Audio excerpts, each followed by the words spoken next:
What's up, guys? Welcome back to Newswave. If you celebrated the 4th of July like I did yesterday, hopefully you had a good time, whether it's cooking out or hanging out with the family or doing what I did, which is go see fireworks and hope that your neighbors don't accidentally, set everything on fire afterwards. But I had a lot of fun. The fireworks were really cool, and here I am now, Friday morning, talking about video games as usual. And we have a few things to go over today. I wanted to really look at, once again, a collector's edition that Nintendo has announced that is not available in the US. It's something I can look at and say that's cool, but it's very difficult to get. I'm going to kind of go over that and I guess talk a bit about, I don't know why Nintendo keeps doing this. It's so strange. And then while we're talking about weird things, let's talk a bit about Sony's latest bit of censorship, which doesn't make a lot of sense considering they're also kind of supporting the uncensored version on their own YouTube channel. As always, guys, if you enjoyed this video, make sure you hit the like button. It does help out, and get subscribed so you can keep up to date on all the gaming news throughout the gaming world every weekday morning, 8 a.m. Eastern time.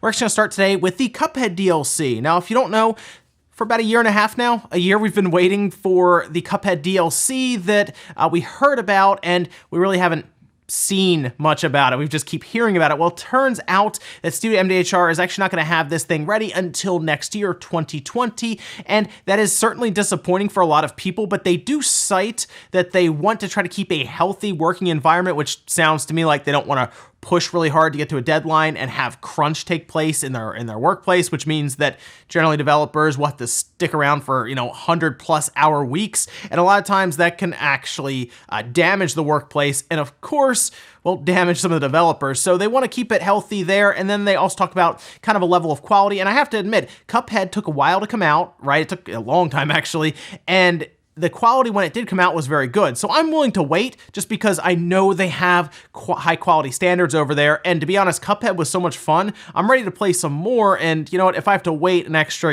like 6-7 months, I'll do that. We also found out a bit more about Tetris 99 and the second DLC that will be released. This, of course, is the game that took the world by storm there for a while, where you would go online and you would play against 98, there'd be 99, I guess, people playing the Tetris 99, and it would be this massive battle royale thing going on with everyone trying to knock each other out with Tetris, and it was pretty cool. Well, they keep adding on. Of course, if you have the subscription service through Nintendo, you can just start playing technically without buying it, although you're paying for the subscription service. It's just an add-on, but people have wanted offline modes, and specifically offline modes with multiplayer. Well, it looks like the new DLC coming up will allow that. Now, it appears that it will be out before the end of December, as shown on their Nintendo page, and it looks like it will have offline multiplayer mode, so you and other people, I guess, with different switches, I assume, can play. I don't know if it's going to be split screen or anything. It sounds like it might just be each switch is a person that plays,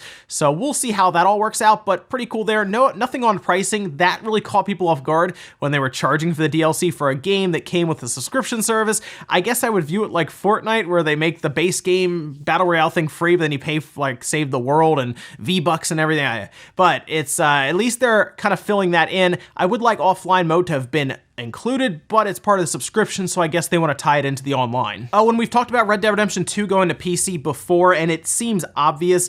I think most people expect it to come after a year. Maybe it has like a year of exclusivity on consoles to make sure they get all the sales they can, and then we see it announced for PC so they can get all of those same sales all over again for the most part. And it looks like it's slowly coming into the picture, as a person on Twitter is seeing here. Jacob Mako actually found some referencing to the Red Dead Redemption 2 PC in the source code for Social Club. And what that tells me is they're prepping it, and they've probably been prepping it for a while, obviously, but now it's starting to show up in the Social Club and things that you would access outside of the game. So they're kind of prepping stuff around it. And I've thought about this for a bit now because it's Take-Two, and if that could be an Epic Game Store exclusive for like a year, that would really set the internet on fire. And you know what? I don't doubt it necessarily with what the Epic Game Store is trying to do and what they're pushing around in terms of money.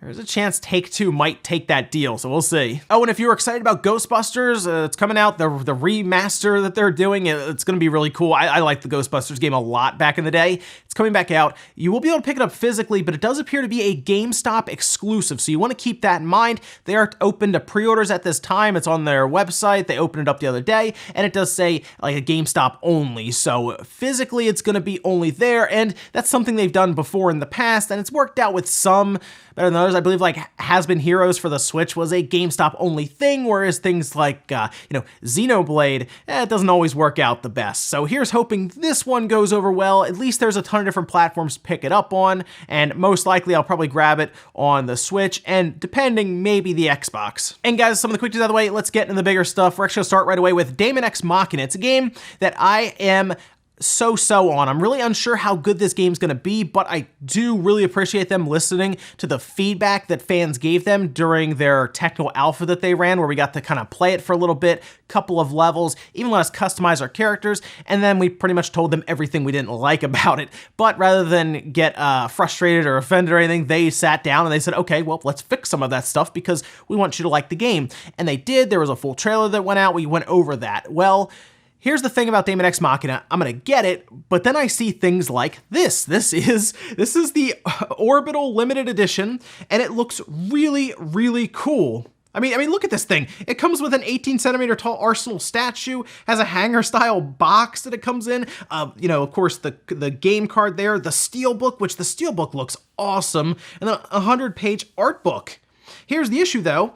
It's not available over in the US. It appears to be at this time available in Europe and I believe Australia, but not here in the US. And this, of course, we just talked about something with Link's Awakening, where that was getting the really cool edition that we're getting the Dreamers edition, but they're getting the really cool limited one with the steel book, steel case that looks like a Game Boy. And here we are now getting, well, nothing, I guess. We're just getting the regular game. I don't know. This was recently announced, so I would like to see them also announce it for other parts of the world as well, specifically, again, the US.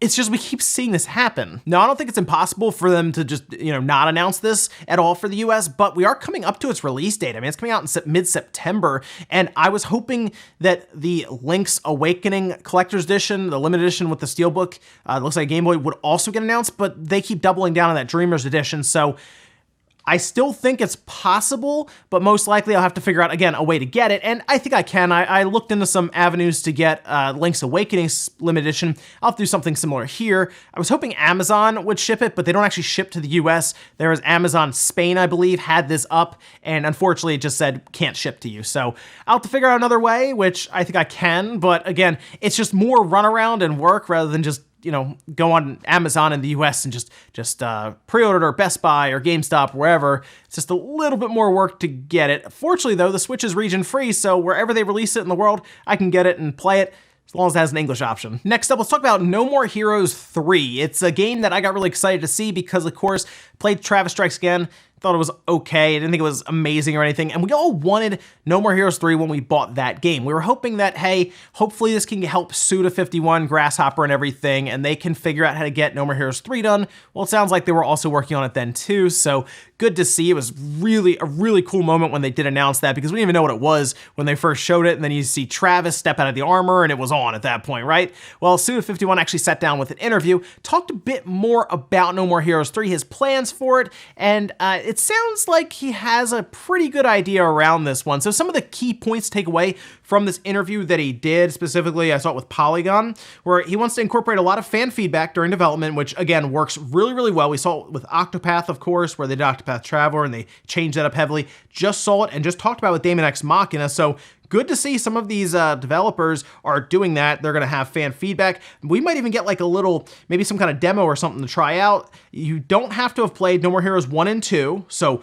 also good news there, since we don't have a collection of any kind moved over to the Switch, and there might be a lot of people who say, I don't know if I can play it without having some of the backstory. And then it will have motion controls, which if you saw, of course, the gameplay that they showed, it seemed kind of obvious, but they of course had, you would move left stick left and right and everything, but they will have motion controls. But he does say that there are people who dislike them, and he's ready to make concessions because of that. So most likely you can turn motion controls on and off, and you can just have button presses. But if you've played No More Heroes before, you know that there are certain things in the game that you would use motion controls for, like, recharging your beam saber. If you played Travis Strikes Again, you might have already tried that. So the motion controls are kind of tied into the tongue-in-cheek humor and kind of the lore, actually, which is interesting. But I'm looking forward to this. This is going to be good. Hopefully it comes out okay, and it gets average to good reviews. No More Heroes has never really reviewed amazing or anything. It's more of like I would say a cult classic for a lot of people. There is a fan base there. But when it comes out on the Switch, I'm hoping more and more people check it out.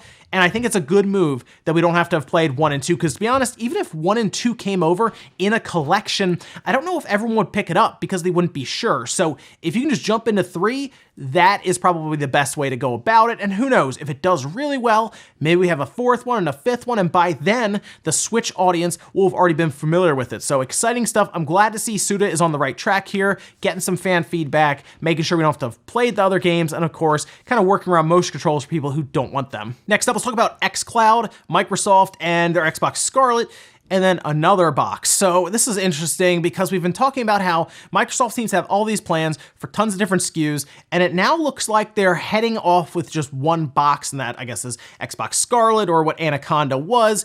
They specifically talked about just one system, one SKU, most likely a $500 system. That's going to be interesting to see them launch that. But what if they had a low-cost alternative? One that we've talked about before, and now Brad Sams is reporting this, Thurrott.com, and on his own YouTube channel, talking about how there would be an XCloud box. We talked about this, where there could be a streaming box of some kind at some point that comes out.